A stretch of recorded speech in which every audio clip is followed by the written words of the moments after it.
ઝઘડા મારામારીમાં જેલમાં બંધ જિલ્લા પંચાયતના સભ્ય રજની વસાવાના નિવાસસ્થાને પ્રદેશ પ્રમુખ ઈશુદાન ગઢવીએ મુલાકાત કરી હતી.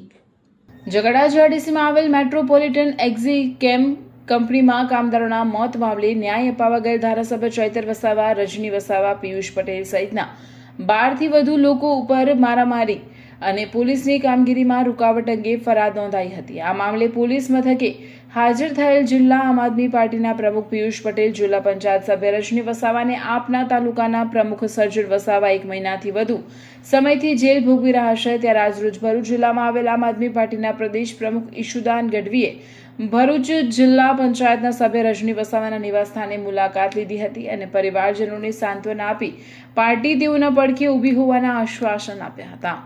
બિલકુલ ભાજપ દ્વારા ખોટા કેસો કરીને રજનીભાઈ સહિતને જેલમાં નાખી દીધા છે. એટલે આજે એમના પરિવારની મુલાકાતે આવ્યા છીએ. બધા આગેવાનો પણ અહીં ઉપસ્થિત રહ્યા છે.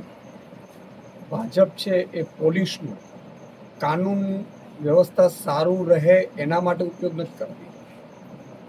અત્યારે પોલીસનો એટલો દુરુપયોગ ભાજપ કરી રહી છે કે આમ આદમી પાર્ટીના નેતાઓને કઈ રીતે તોડવા, કઈ રીતે ડરાવવા, કઈ રીતે એના ઉપર ખોટા કેસ કરવા, અને એના કારણે જ આખી પોલીસ આમ આદમી પાર્ટીના નેતાઓ પાછળ રાખી છે. એટલે કાનૂન વ્યવસ્થા જળવાતી નથી. એટલે તમે જુઓ, રોજ બળાત્કાર થાય છે, હત્યાઓ થાય છે, લૂંટ છે, ચોરી છે, આખું જંગલરાજ થઈ ગયું છે ગુજરાતમાં. કારણ કે જે પોલીસની કામગીરી છે, પોલીસને પણ બળજબરીપૂર્વક ભાજપ દબાણ કરી અને આમ આદમી પાર્ટીના નેતાઓને જેલમાં નાખવાનો, એને હેરાન કરવાનો, એના ઉપર ખોટા કેસ કરવાના. એટલે અદાલતો ઉપર પણ ભારણ આ ભાજપના કારણે આવ્યું છે. કારણ કે ખોટા કેસો આમ આદમી પાર્ટીના કરાવડાવે છે, એટલે અદાલતો ઉપર પણ ભારણ આવ્યું, પોલીસ ઉપર પણ ભારણ આવ્યું. એટલે સમગ્ર વહીવટી તંત્રને ખોરવી નાખ્યું છે ભાજપે. ગુજરાતની જનતાને, સાથે સાથે અંબાજીથી ઉમરગામ સુધી રહેતા આદિવાસી સમાજના યુવાનોને અને ખેડૂતોને કહેવા માંગુ છું કે હવે બહુ થઈ આંદોલન, બહુ થયો ભાજપનો અત્યાચાર, બહુ થઈ આપણી રજૂઆતો, બહુ થઈ આવેદનપત્ર.